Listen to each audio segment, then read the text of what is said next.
bahwa Nabi pernah bersabda dalam satu hadis yang sahih yang diriwayatkan oleh Imam Bukhari. Beliau katakan, kullu ummati yadkhulul jannah.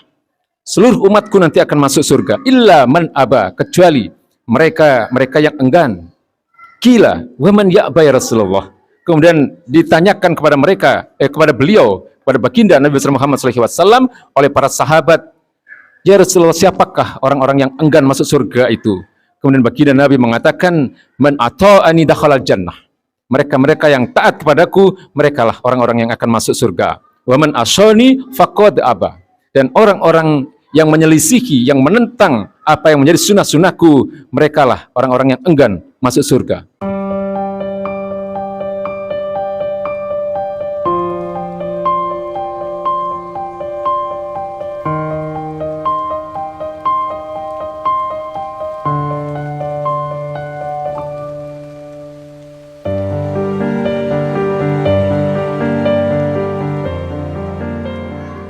Lalu dari mimbar yang mulia ini pula Al-Fakir berwasiat, marilah kita senantiasa meningkatkan ketakwaan kita kepada Allah Subhanahu wa taala. Takwa adalah imtitsalu awamirillahi wa ijtinabun nawahihi. Takwa adalah menjalankan segala perintah Allah dan menjauhi segala larangannya. Maka oleh sebab itu, tema khutbah kita pada siang hari ini adalah bagaimana menjadi muslim yang kafah. Sebagaimana yang diperintahkan Allah Subhanahu wa taala dalam surat Al-Baqarah ayat 208. Ya ayyuhalladzina amanu adkhulu fis silmi kafah wa la tattabi'u khutuwatis syaiton innahu lakum aduwwum mubin. Wahai orang-orang beriman, masuklah kalian ke dalam Islam itu secara kafah, secara utuh, secara keseluruhan. Wa la tattabi'u khutuwatis syaiton, dan janganlah engkau ikuti langkah-langkah syaitan. Jadi menjadi muslim yang tidak utuh itu adalah langkah-langkah syaitan. Innahu lakum aduwwum mubin. Sesungguhnya setan itu adalah musuh kalian yang nyata. Hadirin ma'asyiral muslimin yang dimuliakan Allah Subhanahu wa taala. Kita ini adalah orang-orang yang mengimani Islam, dalam arti kita ini mengimani dua kalimat syahadat yang tentu ini adalah satu kalimat yang setiap hari kita baca di dalam salat-salat kita. Tapi jarang sekali mungkin di antara umat Islam ini yang memahami apa sesungguhnya konsekuensi dari dua kalimat syahadat ini. Kalimat syahadat yang pertama, la ilaha illallah, itu bukan sekedar kita mengimani Allah sebagai sesembahan kita, bukan sekedar mengimani Allah sebagai ma'bud, sebagai ilah, ya. Tetapi ada konsekuensi lain, yaitu kita juga harus mengimani kebenaran hukum-hukum atau kebenaran apapun aturan yang telah ditetapkan di dalam Al-Quranul Karim sebagai firman-firmannya. Konsekuensi ini mengandung konsekuensi lain, yaitu kalau di dalam pengertian bahwa kita mengimani Allah sebagai satu-satunya sesembahan adalah kita juga harus menolak sesembahan selain Allah Subhanahu wa taala, maka ketika kita mengimani kebenaran hukum-hukumnya, konsekuensinya adalah kita menolak kebenaran hukum-hukum selain hukum-hukum Allah Subhanahu wa taala. Dengan kata lain, bahwa standar kebenaran adalah hukum-hukum Islam. Standar kebenaran adalah aturan-aturan Islam. Standar kebenaran adalah syariat Islam, bukan syariat yang dibuat oleh manusia.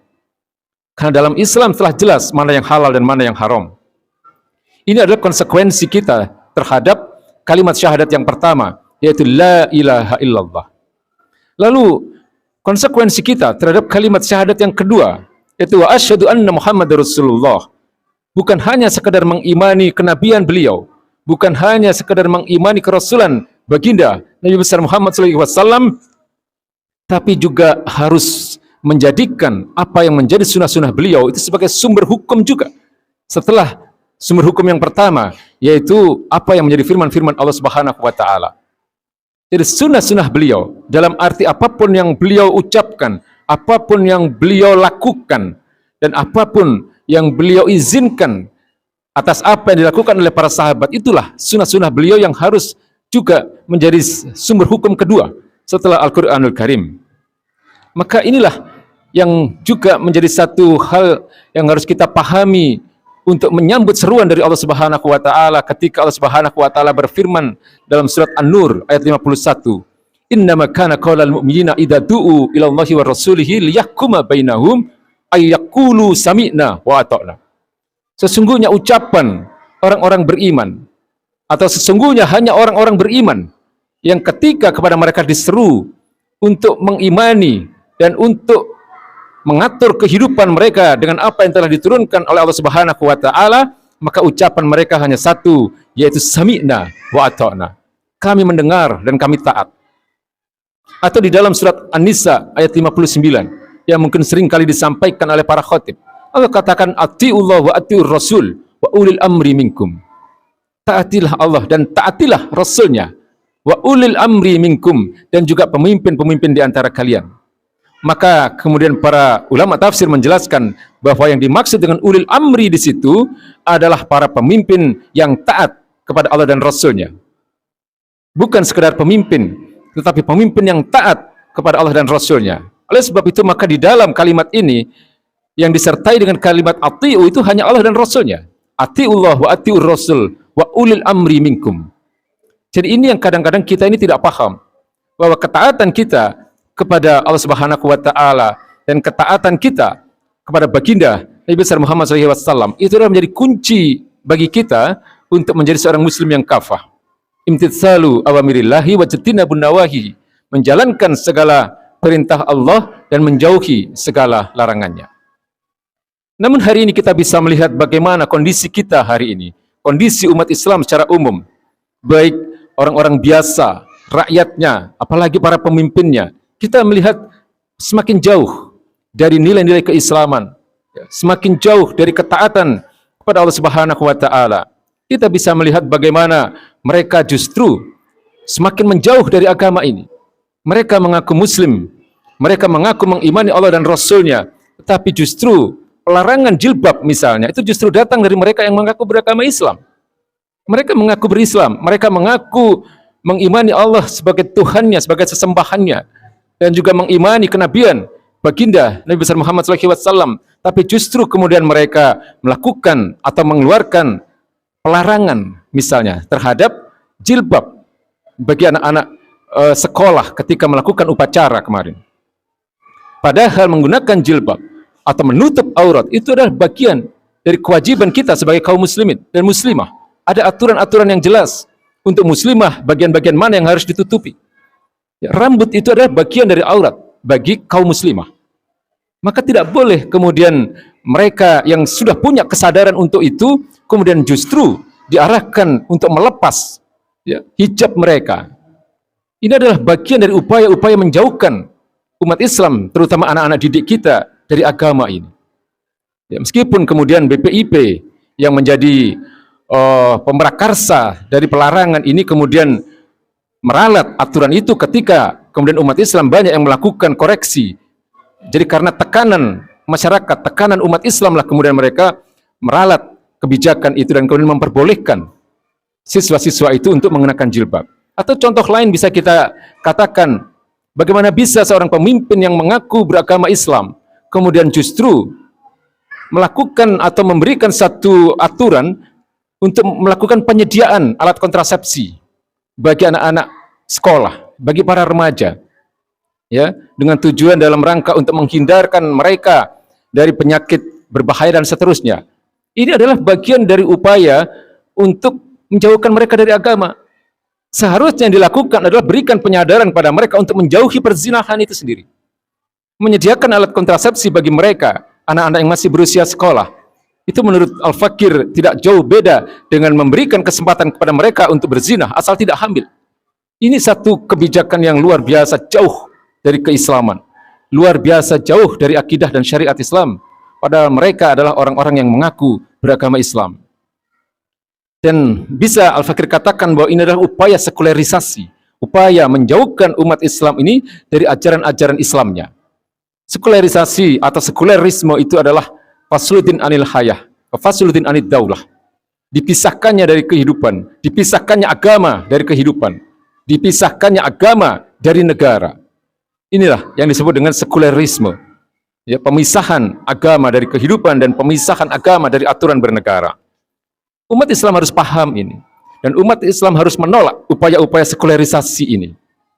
Karena ini kalau diteruskan akan sangat berbahaya bagi anak-anak kita. Hadirin masyarakat muslimin yang dirahmati Allah Subhanahu wa taala. Kita harus menolak upaya menjauhkan agama dari kehidupan.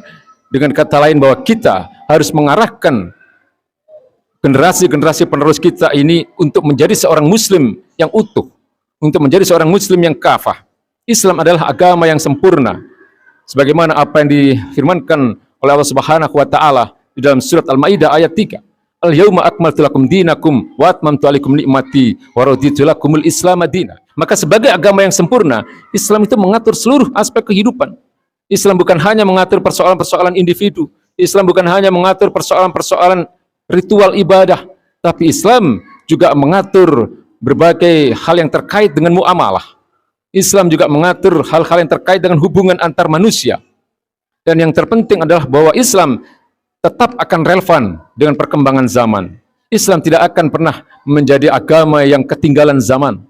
Syariat Islam tidak akan pernah menjadi aturan-aturan yang tertinggal oleh modernisasi, oleh berkembangnya teknologi dan seterusnya. Karena ada apa yang disebut dengan ijtihad. Ijtihad adalah upaya para ulama untuk menentukan status hukum suatu perbuatan atau untuk menentukan status hukum suatu benda. Ya, ketika benda atau perbuatan itu tidak diatur dalam nas-nas Quran dan sunnah baginda Nabi besar Muhammad SAW. Inilah yang disebut dengan ijtihad. Dan inilah yang menjadikan Islam tidak akan pernah ketinggalan zaman, dan Islam tetap akan relevan dengan bergeraknya zaman ini. Lalu yang kedua, sebagai ajaran yang datang dari Allah Subhanahu wa taala, tentu Islam ini akan mewujudkan keadilan. Karena Islam datang dari zat yang maha adil. Islam tentu akan menjadi satu aturan yang bijaksana bagi setiap manusia, karena Islam datang dari zat yang maha bijaksana.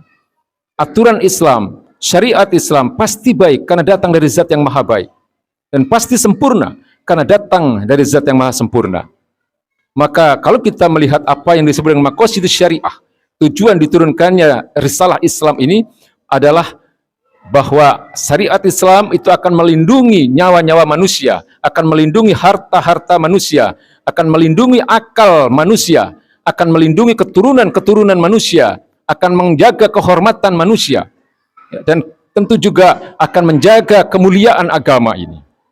Maka satu hal yang menjadi penutup dari khutbah ini, kami ingin mengatakan bahwa Nabi pernah bersabda dalam satu hadis yang sahih yang diriwayatkan oleh Imam Bukhari. Beliau katakan, kullu ummati yadkhulul jannah. Seluruh umatku nanti akan masuk surga, illa man aba, kecuali mereka yang enggan.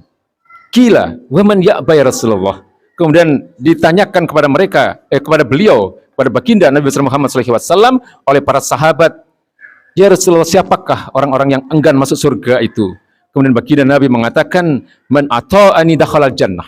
Mereka-mereka yang taat kepadaku, merekalah orang-orang yang akan masuk surga. Wa man asyani faqad aba.